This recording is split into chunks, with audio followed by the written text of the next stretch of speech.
Joaquin Niemann wins for the 5th time on the Live Golf Tour. And I don't know how many starts they've had. Is it 9 at this point? Probably, maybe 10. So he's won half the time virtually. He has, and this is again a stat. Sean Lowry's our guy who sends me live stats every week. I love that you get live stats every week from. It's so good. The Smiley Show, only on SportsGrid. Sadiq Bey come off the bench. Alvarado missed a lot of time. Jordan Hawkins has had his moments. So, and remember, they picked out even a guy like Kevon Looney off the bench. So to me, they could be there. You know what? And it's crazy because last year I was so big on them, and now I'm off of them. But I'm going to say it. Fly Pelican. 7-1. Fly Pelican. Fly Pelican fly. 7-1. What's the... Here's why JY is great.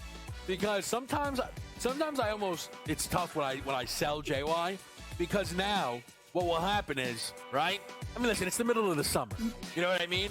And what's going to happen in 2 months from now, JY's going to go, now listen, me and K-Dub love these Pelicans. I'm like, when did I say that? Whoa, I don't remember that one. JY. Betting above the rim, only on SportsGrid. So I drafted Aaron Jones in my Dynasty League, but he's like my 4th running back, to let you know that people don't really believe in him. And by the way, you play in a Dynasty League, I always play to win this year. I don't worry about next year. I want to win now. Flags fly forever. I'll worry about next year. So, but I got Aaron Jones last year, 1138. So he's going to drop that down by almost 50% not to get this total here. Yeah, I think he gets. I'll take the over. Fantasy Sports Today, only on SportsGrid.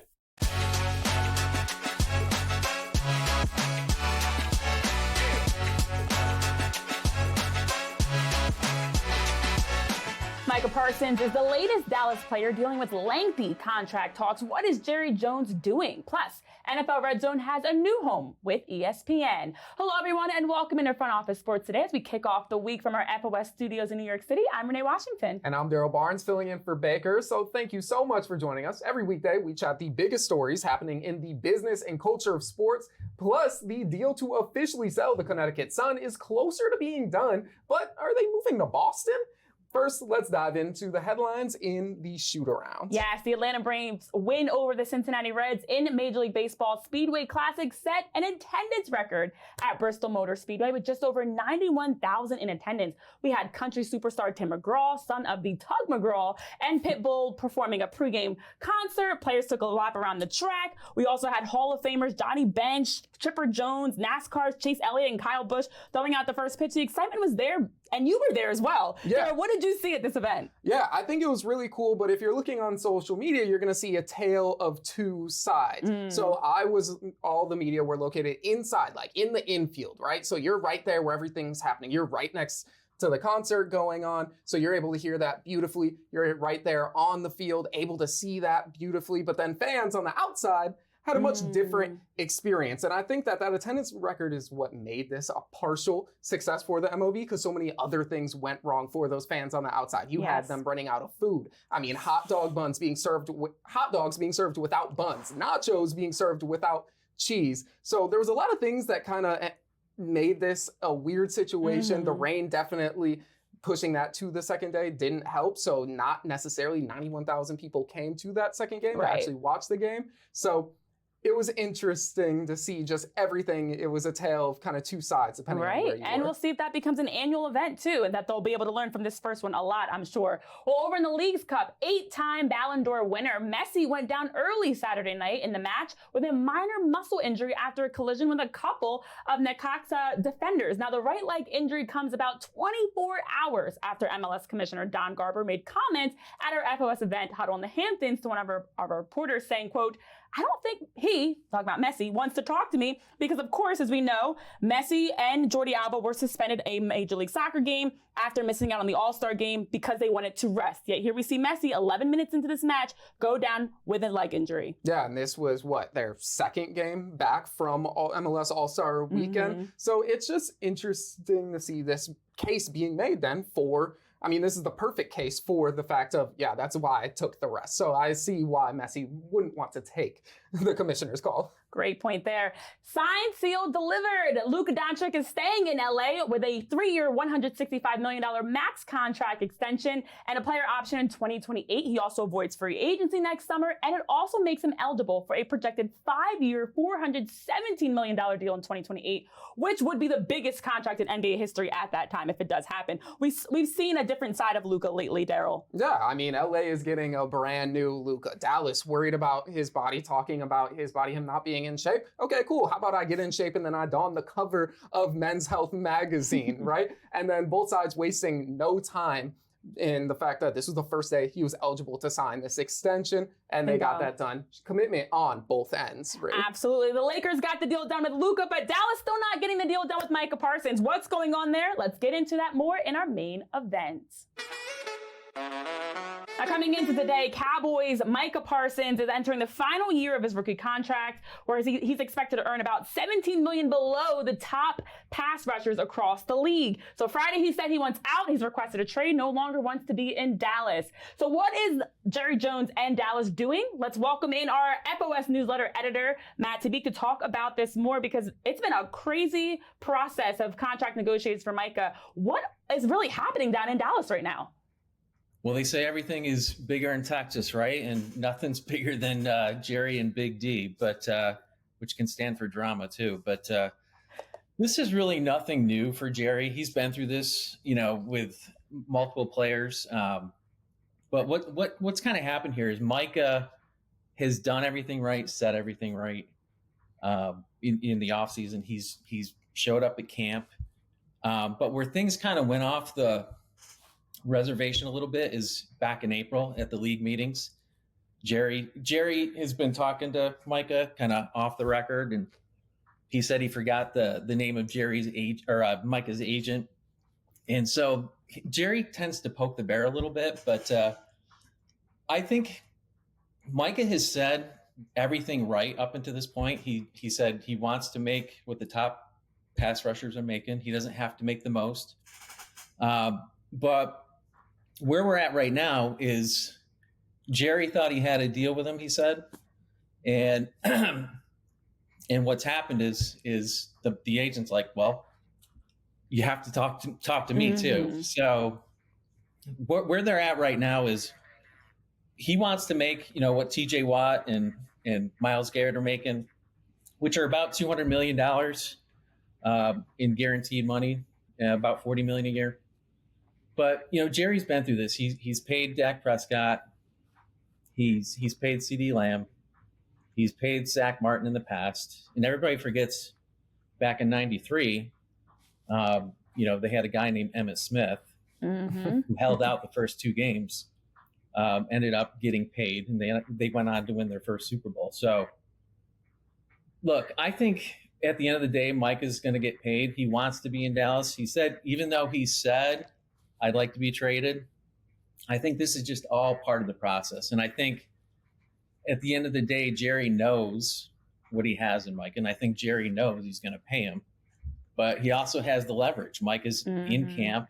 He's got another year on his deal. Excuse me. He's got another year on his deal.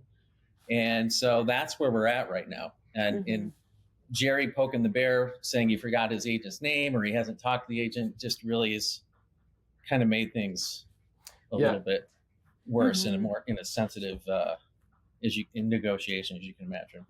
And it definitely seems like Jerry Jones is comfortable in this negotiation. I mean, in the newsletter today, we put that you guys had that quote. He said fans shouldn't lose sleep over this. And it said that he's not really considering trading, the all-pro linebacker, despite the trade request. I mean, so this is probably in it for the long haul, part of that process that we've seen with, star Cowboys in the past.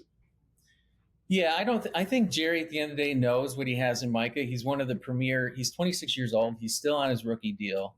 Jerry has a ton of leverage here, and Jerry's been through this before. And to be frank, Jerry likes being in the spotlight. And he likes, as he says, if I didn't do this, if I didn't, have these back and forth, I wouldn't be doing my job, he said. But in one of the things that Jerry points to is that in waiting, he's also been allowed to see how the market has shaken out with Myles Garrett, with TJ Watt. So again, up until this point, Micah has said and done everything the right way. He has not held out. He has shown up, and he has talked to the coach. He's talked to Jerry, but where things went off the wheels is with the agent. And so that's where Jerry's just a little bit unpredictable and stuff. So that's where things kind of got a little went off the reservation a little bit. But Definitely. We've now seen CeeDee Lamb has called out Jerry Jones and the Cowboys to pay Micah. A few different Cowboys put their profile picture on social media as Micah Parsons. Even we've seen Nicki Minaj getting involved. So beyond even just the Cowboys, others getting involved. So as we wrap up in one quick line here, Matt, how soon do you think a Micah Parsons deal gets done with the Cowboys? Honestly, I think a deal gets done before the season. I think this is I don't see this going into the season, but especially they got a new coach, Schottenheimer down there, and Schottenheimer has, asked Micah to be there, to be a leader. He has called him the face of the franchise. So maybe call me a little optimistic, but I think a deal gets done. But we'll see. Okay, we'll see. Jerry has all the leverage though right now, so. We'll see if the Cowboys lock in their 26-year-old star. Thank you so much, Matt, for joining us here on the show today to talk about it. And up next, after this break, we're getting into the latest around the NFL Red Zone, joining ESPN. Coming up right after this.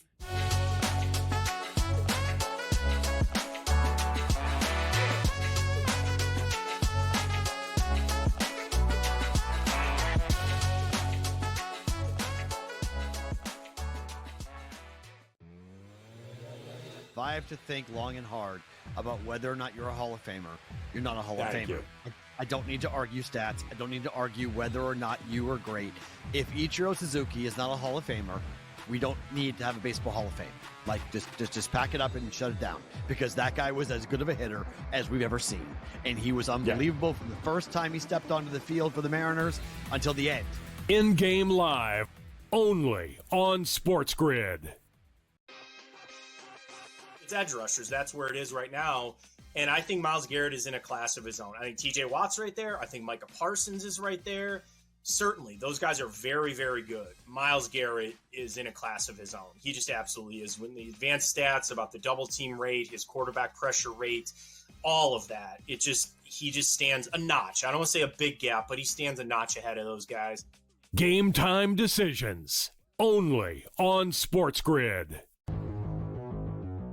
He'll be your reserve, your extra guy here. Listen, we all need that. I say this all the time about outfielders. Most leagues, I don't know about your league, but we start 5 outfielders.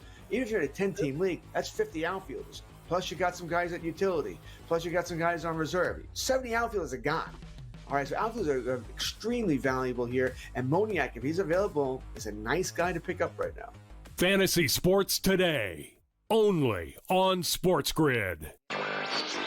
I feel they're all completely justified. The numbers, they're nearly identical. And speaking of identical, I don't know if you saw that one, Craig. That was pretty wild.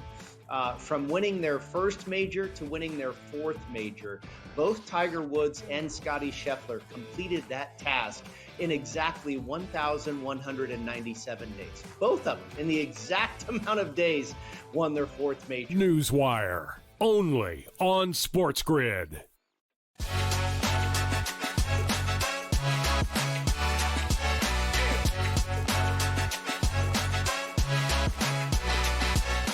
Welcome back into Front Office Sports Today alongside Derryl. I'm Renee, and some big news out of the NFL as the NFL Red Zone is moving to ESPN in a blockbuster billion-dollar deal, and that agreement between the network and the NFL. So we now welcome in our FOS senior media reporter, Mike McCarthy, to dive deeper into this deal. Mike, so nice to have you as always. Can you tell us a little bit more about this deal with the NFL Red Zone specifically moving to ESPN?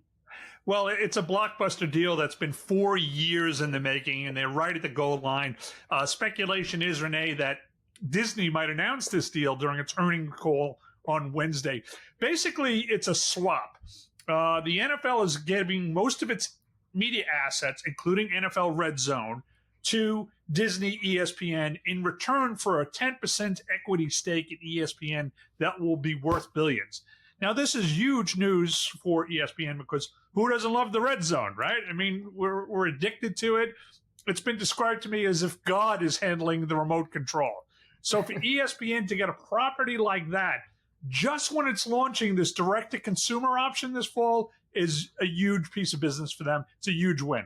So then what would it look like? I mean, what's the host going to be? Scott Hansen? Could he potentially be moving over to ESPN? Well, I'll tell you, it's a great question. I think they'd have to be crazy to change from Scott Hansen. Scott Hansen might be the single most popular guy I cover in this business. I mean, if you see him in person at the Super Bowl and everything, people are just, flock around the guy because he's been hosting Red Zone for 20 years. And I also think that the days of ESPN messing around are over. I mean, you take the Pat McAfee show, right? They didn't change that. They didn't tinker with it. They just let them do their thing. And I think, they're going to let the Red Zone basically just be the Red Zone going forward. It's just going to be on ESPN and the ESPN DTC platform. As you mentioned, Mike, Scott Hansen has been the host since NFL Red Zone debuted. Another example of ESPN acquiring an already established programming that has a fantastic following, and especially at the timing of the recent news on FS1 acquiring Barstool, it makes me wonder, Mike, is this another example of networks trying to bolster their roster with already established talent, shows, and already built-in audiences? You're absolutely right. I mean, the prevailing idea right now is if you can't beat them, join them, right? It's easier to buy than to build. So you can't build a Barstool Sports from the ground up, which is what FS and FS1 has been trying with these studio shows. It happened organically over 20 years. You can't just start a Red Zone channel. People are watching the Red Zone for the last generation. So just move them onto your air and take the money and take the subscriptions and take the positive press and just go running for the hills. And I think that's what they're doing. How could President Trump then get involved in this? Hearing murmurs of maybe him delaying this deal? Well, that's a real worry. We did a story this weekend in Front Office Sports that there's mounting concern that the president could insert himself into this Disney NFL deal, maybe block it, maybe even wreck it. The only thing we could predict about Trump is his unpredictability. And he has a very, very checkered past with both the NFL and Disney. Don't forget, Trump has a beef with NFL owners going back to the 1980s when they wouldn't let him join their club. And he even tried to buy the Buffalo Bills in 2014, and they wouldn't let him buy the Bills. So he's got a kind of a tricky relationship with them. Although I will say it's improving. Trump, as we all know, is the first sitting president to attend the Super Bowl in February. He was there with Roger Goodell in the booth. And he was very enthusiastic about the NFL draft coming to Washington, D.C. But you never know with the president. I mean, he just injected himself into the Commanders deal, right? He says, if you want this new dome stadium, you got to go back to the Redskins. So you just never know with President Trump. As you mentioned, we did just get the news this past weekend as Commanders owner Josh Harris did mention the historic moment for the Commanders moving back to D.C. The deal with the stadium is getting closer to getting done, despite, as you mentioned, President Trump's attempts to delay and honestly stop it altogether. What does this say about the overlap of sports and politics that we're seeing President Trump's involvement, whether on the media side with NFL Red Zone and the ESPN deal, or even on the stadium side with the Commanders in having his hand in trying to delay and essentially stop these deals? I think it shows that we've never had a president who cares more about sports. Don't forget, he was a team owner with the USFL. He was a boxing promoter. He supported wrestling. He goes to the UFC fights. I mean, this guy spends half his time in sporting events. I mean, I think he spends as much time in UFC events as anywhere else. So he really is involving himself in sports. And what I think the impact of this, Renee, is these leagues are really trying to make him happy. There's none of this confrontational stuff like there was in 2017 with the players kneeling and all that type of stuff. Everybody's just trying to keep the president happy and keep them off their backs. So I want to circle back to the deal itself and looking at, you kind of described it almost like a trade with ESPN getting, all these NFL properties, including Red Zone, and then the NFL getting this 10% stake in equity. What is the difference then in the equity portion versus something like a licensing deal, which is what we saw with McAfee show? Well, I mean, the equity could be worth billions of dollars to the NFL. And frankly, I mean, we talked about how this is great for the ESPN, but it's great for the NFL too. The NFL doesn't want to be in the TV business anymore. They've been in the cable TV business since 2003. It's crumbling. They don't need an expensive, costly channel anymore. They make so much money from their media rights, which, by the way, they're going to open up again early, that they don't need NFL Network. So they just dump it off on ESPN, and they get a slice of Disney's most valuable operation that will literally be worth billions of dollars. It's a win-win. And Mike, what does this signal for you in terms of the future for the NFL as you talk about the crumbling aspects of cable TV, but also for ESPN, for each of these entities with a deal like this? What does it mean to you for what their future is going to look like? Well, I think if you're ESPN, this is a bit of an insurance policy, right? It's harder to fire a true business partner than it is to fire a media rights partner. If ESPN and Disney are true business partners with the NFL, when their rights come up, their chances of retaining Monday Night Football or getting more Super Bowls or getting a better game schedule go way, way up. Now, if you're the other media rights partners, I'm a little bit pissed off at this. I'm saying, all right, Disney's going to be like in the boardroom with our big TV godfather here. And what are we, chicken feed on the outside looking in? So I think there's going to be, some high-fiving in the Disney and ESPN boardrooms and some grumbling and some grousing in Fox and NBC and other places. Incredible to think about. Well, thank you, Mike, so much for joining us. And coming up after this, the sale's almost complete for the Connecticut Sun. Will they be moving to Boston? We've got those details coming up right here on FOS Today after this break.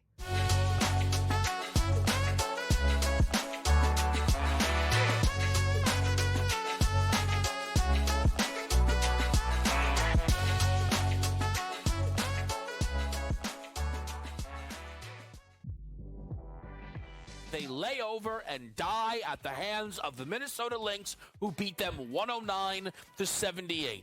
The defense is a mess. The offense is a mess. The Vegas Aces, who I was so sold on, JY, bouncing back and being one of the absolute best teams in this league, are average at best. Betting above the rim. Only on SportsGrid. You want to hear a crazy stat, guys, with this Pittsburgh Pirate team? I brought this up yesterday.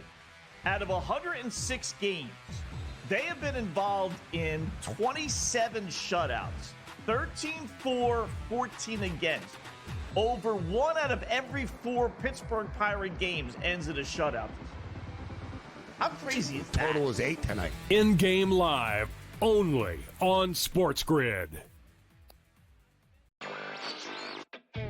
One big problem for NBC, too many on-air cooks for the coverage, particularly on the weekends. Having 4 on-air teams separate time, divide the time, was really outrageous. You had Mike Tirico and his partner. You had Dan Hicks, NBC Sports' lead golf commentator, and his partner. You had Steve Sampson, Golf Channel, and his partner. And you had Terry Gann, who, by the way, if you don't know, is going to become an NBA play-by-play voice. Newswire, only on SportsGrid.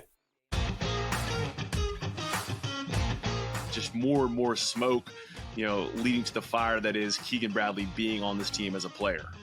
Yeah, I think we're all expecting it at this point. And, Keegan, he knows he can't play poorly in the playoffs. Like, he knows he needs to keep momentum going. And if he continues to play well, he's going to be on this team. The Smiley Show, only on SportsGrid.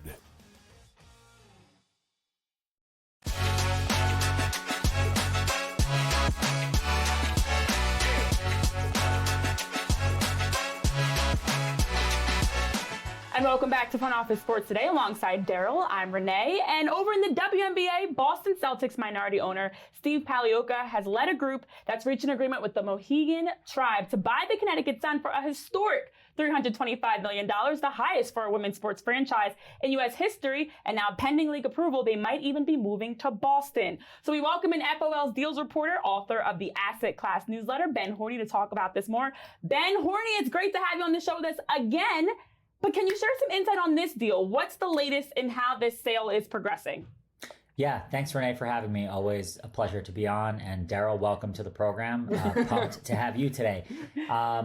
this one broke over the weekend, as you stated it. Steve Pagliuca, a group led by him. The Boston Globe reported that they have a deal to buy the team, the Connecticut Sun, which has been up for sale for months. They hired an investment bank, Allen and Company, months ago to try to sell the team. The team's currently owned by the Mohegan tribe. Now, the WNBA put out a statement after that Boston Globe report saying that there were, I forget the specific cities, but there were 3 cities that had kind of done some work ahead of time to try to get expansion teams. And the WNBA statement was very clear to say that Boston did not do that work. So they haven't been prepped to get an expansion team, although this would be a team being sold and then moved. So they wouldn't necessarily need to do that work. But that statement to me suggested it was the WNBA telling those other cities like, hey, don't worry, we still got you. You're still next in line. But the note on this deal is that Steve Pagliuca put out a statement yesterday saying that there is no deal yet. So it's being reported that there's a deal, but he has said that while an offer has been made, there's no deal set in stone yet. And then the latest report is that a group led by Mark Lazary, former owner of the Milwaukee Bucks, is also in the running. So it sounds like there may be a deal close, but that it's not totally, like I said, set in stone yet. Okay, so if nothing's set in stone, what are those steps that would still need to happen for a deal to take place? And if the team then did go to Steve's group, then what would that look like in order that process to try and get a team, the sale, or the relocation, I should say, approved?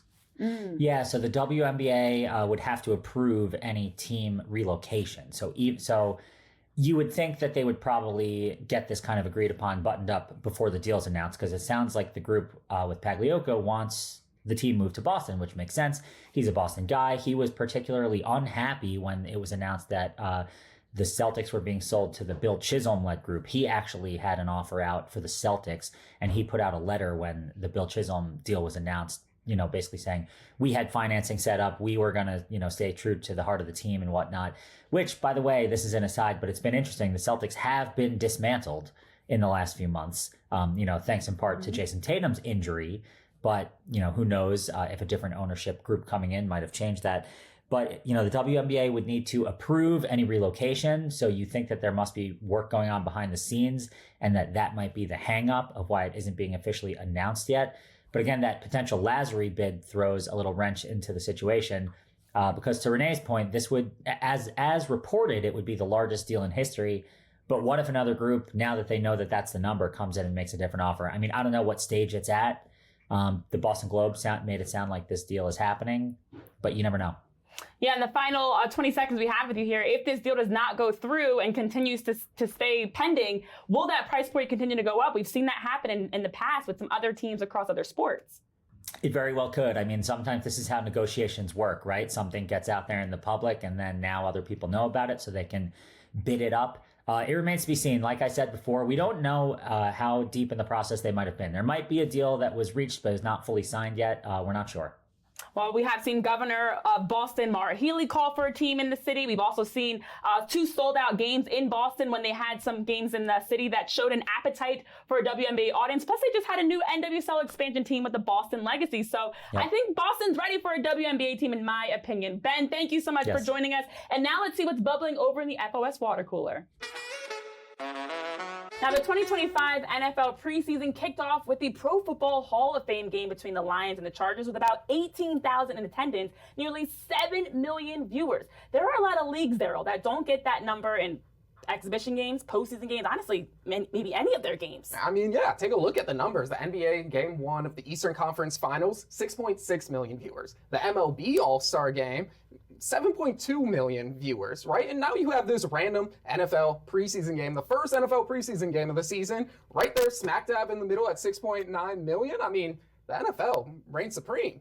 It does, and that's an MLB All-Star game that was the highest across all sports in terms of All-Star game viewership. So it's safe to say that football is back. Oh, yeah. All right, well, thank you guys so much for tuning in to another edition of FOS Today here alongside Derryl, myself, Renee. We will see you guys back here tomorrow for more updates on what's going on around the sports world. Have a good one. We'll see you then.